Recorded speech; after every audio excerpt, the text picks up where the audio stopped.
Diary और pen नहीं है तो प्लीज डायरी और पेन जरूर साथ में लेकर बैठे। चलिए। बस। जी। देखिए, सेहत मित्र पर बात कर रहे हैं, आपको सेहत मित्र बनना है। ठीक है, जितने भी यूजर्स मिल रहे हैं आपको उनके सेहत पर बात करनी है। ठीक। तो देखिए, आपको उनके पैरामीटर्स जरूर पता होने चाहिए। सबसे पहले कि एनीमिया। ठीक है, 15 करोड़ महिलाओं को हमें एनीमिया मुक्त करना है। हर घर तक हमें न्यूट्रीचार्ज वुमेन पहुंचाना है। ठीक है, और एनीमिया जो है वो एक बेसिक समस्या है महिलाओं के बीच में। ठीक है, जनरली महिलाओं का जो हेमोग्लोबिन होता है वो कम होता है। ठीक है, क्योंकि वो अपने खाने पीने पर सही प्रकार से ध्यान नहीं दे पाती हैं, और स्पेशली उन दिनों में मासिक धर्म जब शुरू होता है तो उन्हें अपने खाने पीने का ध्यान बहुत अच्छी तरीके से रखना चाहिए। ठीक है, तो एनीमिया पे अगर आप किसी की स्वास्थ्य समस्या की एनीमिया पे अगर आप काम कर रहे हैं, ठीक है, तो आपको क्या होना चाहिए, कम से कम 3 महीने में उनके 2 ग्राम या उससे ज्यादा की बढ़त होनी चाहिए। और सबसे इम्पोर्टेंट, सबसे जरूरी चीज कि जब भी आप उनकी स्वास्थ्य समस्या पर काम करते हैं तो एज अ प्रूफ, ठीक है, प्रमाण के लिए आपके पास उनकी ब्लड रिपोर्ट्स जरूर होनी चाहिए। पहले दिन की ब्लड रिपोर्ट्स और दूसरे दिन की ब्लड रिपोर्ट्स। ठीक है, अब डब्ल्यूएचओ के अनुसार 15 से 65 वर्ष की जो गैर गर्भवती महिलाएं होती हैं, ठीक है, जो महिलाएं होती हैं उनके लिए डब्ल्यूएचओ ने एक जो है रेंज फिक्स करी हुई है कि इतना होना चाहिए। ठीक है, तो चलिए एक बार मैं स्क्रीन को स्टॉप करती हूँ, जरा फटाफट से मुझे चैट बॉक्स में बताइए तो कि महिलाओं की जो हेमोग्लोबिन रेंज है वो कितनी होती है, महिलाओं में हेमोग्लोबिन कितना होना चाहिए। देखिए, तकरीबन हमारे पास हमारे 550 साथी हमारे साथ जुड़े हुए हैं। हैंड रेज नहीं करिए, फटाफट से चैट बॉक्स में बता दीजिए कि महिलाओं का जो हेमोग्लोबिन है वो कितना होना चाहिए। जी, बिल्कुल ठीक। 12 से 16 जो है वो मिनिमम 12 होना चाहिए, मैक्सिमम 16 होना चाहिए। अगर 12 से कम है किसी महिला का हेमोग्लोबिन, ठीक है, तो वो उसमें किस में आ जाएंगी, एनेमिक में आ जाएंगी। अब जो एनीमिया है, ठीक है, उसे भी 3 भागों में बांटा गया है। हल्का एनीमिया, मध्यम एनीमिया और गंभीर एनीमिया। ठीक है, आप सभी के सामने रेंज भी लिखी हुई है।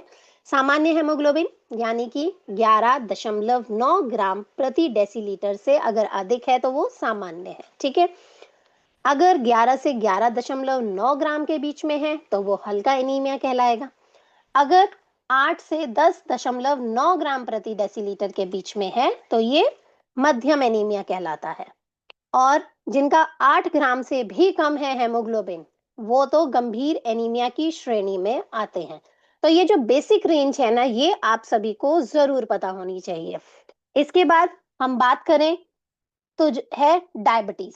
ठीक है, जनरली जो शुगर है आजकल बहुत कॉमन समस्या हो गई है, और आपको हर दूसरे तीसरे पुरुष या महिला से आपको जो डायबिटीज है वो सुनने में मिलती है। ठीक है, यहाँ पर हमें क्या काम करना होता है, हमें इनकी HbA1c पर काम करना है। ठीक है, 3 महीने में HbA1c जो होता है वो 1% की कमी होनी चाहिए। ठीक है, साथ ही साथ कोशिश करिए कि उनकी जो ब्लड रिपोर्ट्स है वो जरूर आपके पास होनी चाहिए, पहले दिन की और 90 दिन की। ठीक है, इसमें क्या है कि देखिए, जब आपके पास ब्लड रिपोर्ट्स होती है ना तो आप किसी को भी बहुत अच्छे से प्रूफ दिखा सकते हैं कि देखिए, पहले दिन इतना था और 90 दिन के बाद इतना है। ठीक है, प्रमाण होता है आपके पास प्रॉपर। तो इसलिए प्रूफ के लिए आप इनके ब्लड टेस्ट जरूर करवाइए। अब कौन कौन से टूल्स जो हैं वो हेल्प करेंगे इसके बारे में भी हम बात करेंगे आखिर में, लेकिन पहले हम पैरामीटर्स के बारे में बात करेंगे। अब जो डायबिटीज का टेस्ट होता है ना, ठीक है, जिसे नॉर्मली आप किसी से भी मिलेंगे तो शुगर कहा जाता है। ठीक है, तो शुगर का जो टेस्ट होता है, ठीक है, वो 3 प्रकार का होता है। Blood sugar fasting, blood sugar PP, post prandial जिसे कहा जाता है, और HbA1c।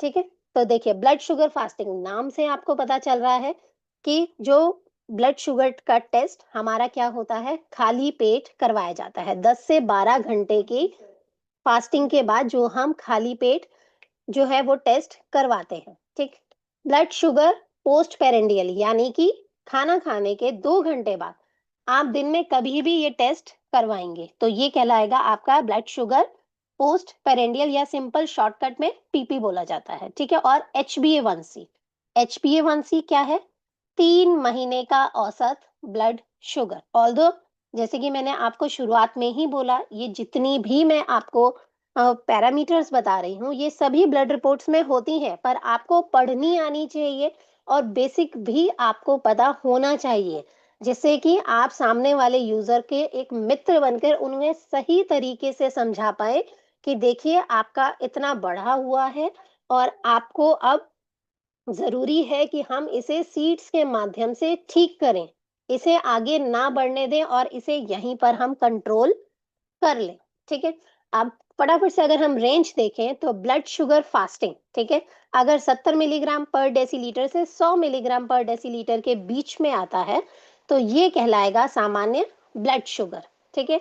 अगर 100 मिलीग्राम से 125 मिलीग्राम के बीच में आता है तो प्री डायबिटीज़ और अगर 126 मिलीग्राम से ज्यादा आता है तो डायबिटीज की श्रेणी में आता है। अब अगर हम ब्लड शुगर पीपी की बात करें, ठीक है, तो ये क्या है? 70 मिलीग्राम से 140 मिलीग्राम के बीच नॉर्मल है ये शुगर, ठीक है। अगर इसके बीच में किसी का मान लीजिए 110 है या 120 है या इवन 139 भी आ रहा है ना, तो वो सामान्य की श्रेणी में आता है, ठीक है। अगर यही 140 मिलीग्राम से 200 मिलीग्राम प्रति डेसीलीटर के बीच में आता है तो प्री डायबिटीज की श्रेणी में आ जाता है। यहाँ जरूरत है कि आप उन्हें सीड्स के माध्यम से प्रॉपर सही तरीके से उन्हें समझाएं, उनके खाने पीने में परहेज करें, उनको सही प्रकार के जो सप्लीमेंट्स हैं वो सजेस्ट करें, ठीक है। आपको सीधे सप्लीमेंट पे जंप नहीं करनी है, जिससे उनको ये ना लगे कि ये तो अपना प्रोडक्ट हमें देने आए हैं। आपको बिल्कुल जैसे हम दोस्त, जैसे अपने हम दोस्तों से बात करते हैं, उन्हें सही सलाह देते हैं, उन्हें सही तरीके से समझाते हैं, यहाँ पर आपको बिल्कुल वो काम करना है, ठीक है। और अगर यही ब्लड शुगर पीपी इनका 200 मिलीग्राम से ज्यादा है तो ये डायबिटीज की श्रेणी में आते हैं, ठीक है। अब जो लास्ट है वो है HbA1c, ठीक है। अब HbA1c 3 महीने का औसत ब्लड शुगर होता है, यानी कि ये परसेंटेज में आता है, ठीक है। कि 3 महीने का जो ब्लड शुगर है ना, वो एक ओवरऑल परसेंटेज की फॉर्म में यहाँ पर परसेंटेज यानी कि औसत की फॉर्म में बताया गया है। सामान्य ब्लड शुगर 4% से 5.7%, ठीक है। और अगर 5.7 से 6.5% के बीच में है तो प्री डायबिटिक कहलाता है। और यही अगर 6.5% से ज्यादा है, ठीक है, तो डायबिटीज की श्रेणी में आते हैं। तो आपको क्या करना है? आपको HbA1c पर ही काम करना है, ठीक है। और यहाँ पे कोशिश करिए कि जैसे अगर किसी का 6.5% है तो उनका कम से कम 6 आ जाए या 5.7% के बीच में आ जाए, ठीक है। धीरे धीरे उनका कम होना चाहिए। इसके बाद नेक्स्ट जो है, दूसरी जो स्वास्थ्य समस्या है वो है मोटापा, ठीक है। कॉमन समस्या है। तो यहाँ पर आपको क्या करना है? वजन पर काम करना है, ठीक है। यहाँ पर आपके पास भी पहले दिन और 90 दिन की बॉडी स्कैनर की रिपोर्ट होनी चाहिए। यहाँ पर बॉडी स्कैनर आपका काम करेगा, ठीक है। और कोशिश करिए कि 5 किलो या उससे ज्यादा वजन में कमी होनी चाहिए। इसके अलावा बॉडी स्कैनर का भी इस्तेमाल कर सकते हैं, फोटो क्लिक करके रख सकते हैं आप, फोटो में भी विजिबल डिफरेंस नजर आएगा, ठीक है।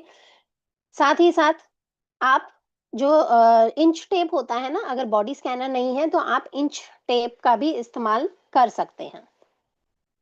अब सामान्य पैरामीटर्स क्या होते हैं, ठीक है। अब आप बॉडी स्कैनर का अगर इस्तेमाल कर रहे हैं तो आपको BMI, जो बॉडी मास इंडेक्स जो होता है, ठीक है, इसका आपको इसकी जो नॉर्मल रेंज है ना, वो आप सभी को जरूर पता होनी चाहिए कि अगर BMI 25 से 29.9 के बीच में आता है तो वो ओवरवेट में आएगा, यानी कि वजन बढ़ा हुआ है, ठीक है।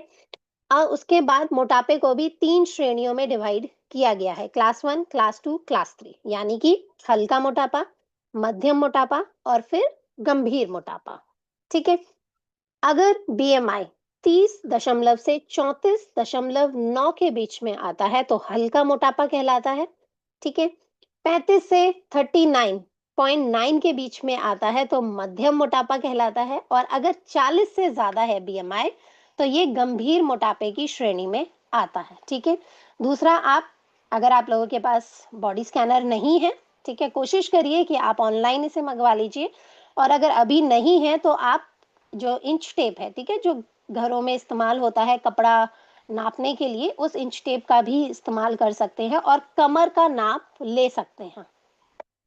पुरुषों में अगर ये 37 इंच से ज्यादा है तो खतरनाक है, और अगर 40 इंच से ज्यादा है तो ये ज्यादा खतरनाक की श्रेणी में आता है। ठीक है। वहीं महिलाओं में अगर ये 31.5 इंच से ज्यादा है तो खतरनाक है, और अगर 35 इंच से ज्यादा है तो ज्यादा खतरनाक है। तो ये जो बेसिक पैरामीटर्स है ना, ये आपको जरूर पता होने चाहिए, तो इसलिए साथ साथ नोट डाउन जरूर करते जाइए। ठीक है। अगला है कोलेस्ट्रॉल। ठीक है। सभी का ज्यादातर आप सुनेंगे कि हमारा कोलेस्ट्रॉल बढ़ा हुआ है। यहाँ पर आपको क्या करना है, एलडीएल पे काम करना है। ठीक है। एलडीएल 20% यानी कि 14 से 20 मिलीग्राम में कमी होनी चाहिए, और यहाँ पर भी आपके पास ब्लड रिपोर्ट्स जरूर होनी चाहिए। ठीक है। अब कोलेस्ट्रॉल के अगर हम सामान्य पैरामीटर्स की बात करते हैं तो आप एलडीएल, खराब कोलेस्ट्रॉल, ठीक है, 100 मिलीग्राम पर डेसीलीटर से कम होना चाहिए। एचडीएल 60 मिलीग्राम पर डेसीलीटर से अधिक होना चाहिए। ध्यान रखिएगा कहाँ पर कम होना चाहिए और कहाँ पर ज्यादा होना चाहिए। तो जो अच्छा कोलेस्ट्रॉल है वो ज्यादा होना चाहिए, और जो खराब कोलेस्ट्रॉल है यानी कि जो एलडीएल है वो कम होना चाहिए। और हाई कोलेस्ट्रॉल में हम काम भी करेंगे खराब कोलेस्ट्रॉल पे यानी कि एलडीएल पे। ठीक है। कुल कोलेस्ट्रॉल 200 मिलीग्राम से कम होना चाहिए, और ट्राइग्लिसराइड्स जो होते हैं वो भी 150 मिलीग्राम पर डेसीलीटर से कम होना चाहिए। इसके बाद बात आती है हाइपोथायराइड की। ठीक है। हाइपोथायराइड महिलाओं के में कॉमन समस्या है। जनरली आपको महिलाएं मिल जाएंगी जिनको थायराइड की दिक्कत होती है। ठीक है। तो यहाँ पर भी आपको T3, T4, TSH में 20% की कमी होनी चाहिए। T3, T4, TSH hormone levels होते हैं। ठीक है। यहाँ पर आपको इनके इसमें कम से कम 20% की कमी होनी चाहिए, और ध्यान रखिएगा कि ये इन सभी के लिए आपके पास ब्लड टेस्ट की रिपोर्ट्स जरूर होनी चाहिए। वर्बली यानी कि मुंह से बोलकर अगर कोई आपको बता रहा है कि हमारा इतना है, तो नहीं, तो उनको कहिए कि आप हमें रिटर्न में दिखाइए, आप हमें अपनी ब्लड टेस्ट की रिपोर्ट दिखाइए, फिर हम आपके इस स्वास्थ्य समस्या पर काम करेंगे। ठीक है। क्योंकि आपके पास प्रूफ होना चाहिए कि हाँ पहले इतना था और अब इतना हो गया है। ठीक है। तो जरूर आपके पास प्रूफ होना चाहिए। अगर हम टीएसएच की वैल्यूज के बारे में बात करें तो हाइपोथायराइड जो है वो कितना होना चाहिए, 0 से 0.4 के बीच में होना चाहिए। ठीक है। अब सामान्य लेवल, सामान्य क्या होता है, 0.4 से 4.0 के बीच में जो टीएसएच वैल्यू है, ठीक है, वो होनी चाहिए।